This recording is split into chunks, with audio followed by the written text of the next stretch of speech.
Hello guys, so heto na naman tayo. So we are now on our 6th Misa de Gallo for this year. So we didn't expected that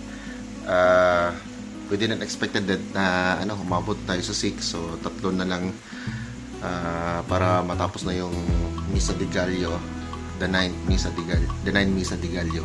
So okay, so unfortunately hindi na ako nakapag-video ng 5th Misa de Gallo ko. It's because pagod na talaga kasi 19 ng gabi may Christmas party kami, company Christmas party. So matagal na tapos, around mga 2 or 2:30 AM. So hindi na kaya ng katawan ko, and then nagbibiyahe pa. So nakarating na ako dito sa bahay, lampas na ng 3, which is late na masyado.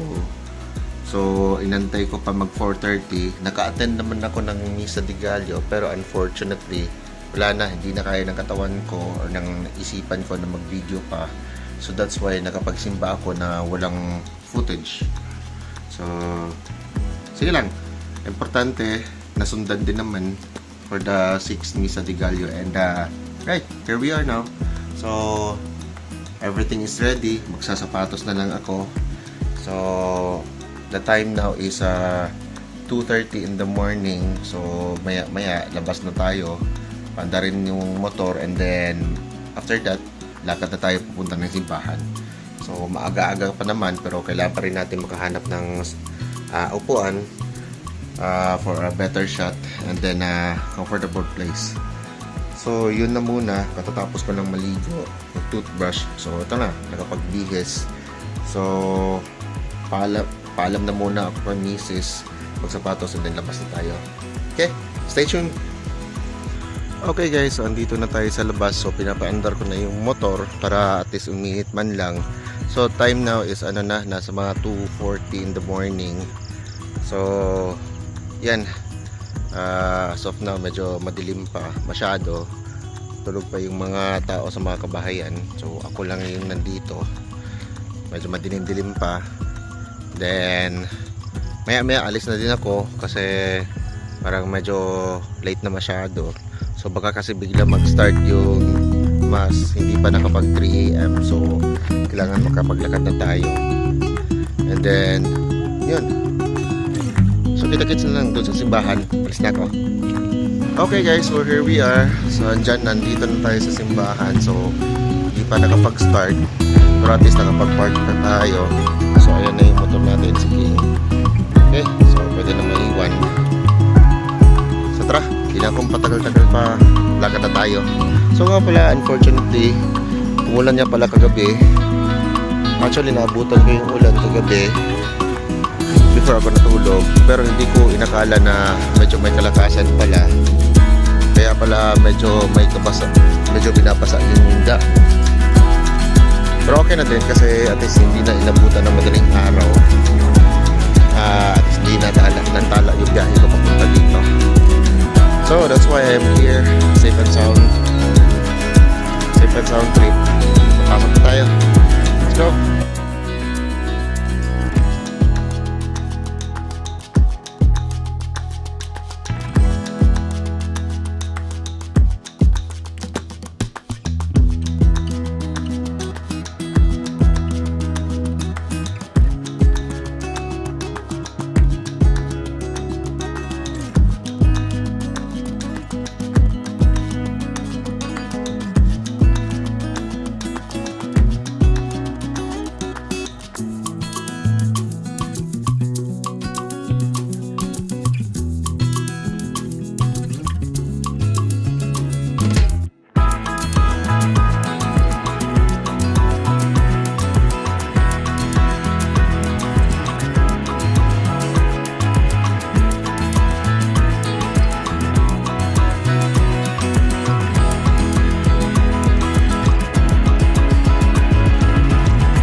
Misulti pagkasabang Ginoo kang akas.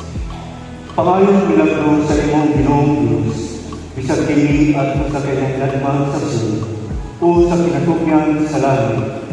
Apang ningon si akas, dili ako mangayon o dili ko tulayan ang Ginoo. O ningon si Isaias, busa pamati o balay ni David, dili pa ba ibo sa imong pagsama sa mga tao, nga imo naman sa ng pamukon ng Diyos. Busa ang Ginoo kayo, mga pagkanimong timaan, o kini, mao ang usa ka batanong dalaga, manangkon o muanak o usa ka lalaki, o nganlan siya, Emmanuel.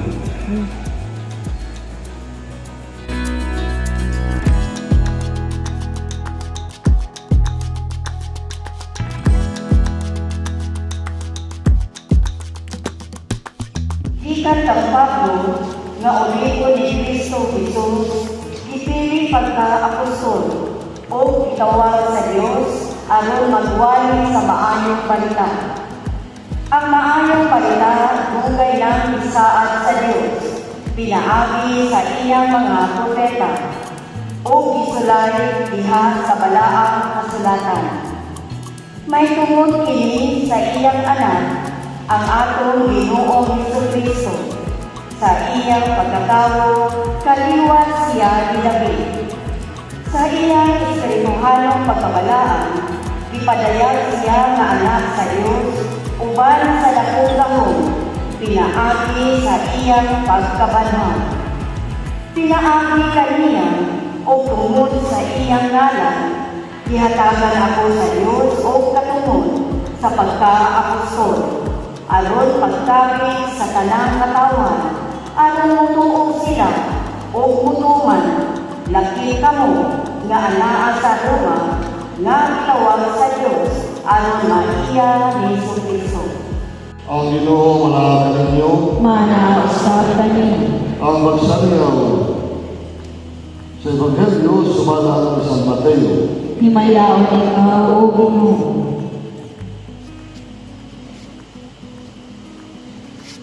Umao kini ang kagis sa tao ni Jesucristo, sa diha nga iyang inahan nga si Maria, sinayuhan na kang Jose, so wala pa sila mag-ipon, nakaplagan na nagsabak siya sa langit sa Espiritu Santo, apan si ayang bana, sampai patarong na tao, itigwot na pag-ulawan siya, nagtiguha kabiyan siya sa ilong.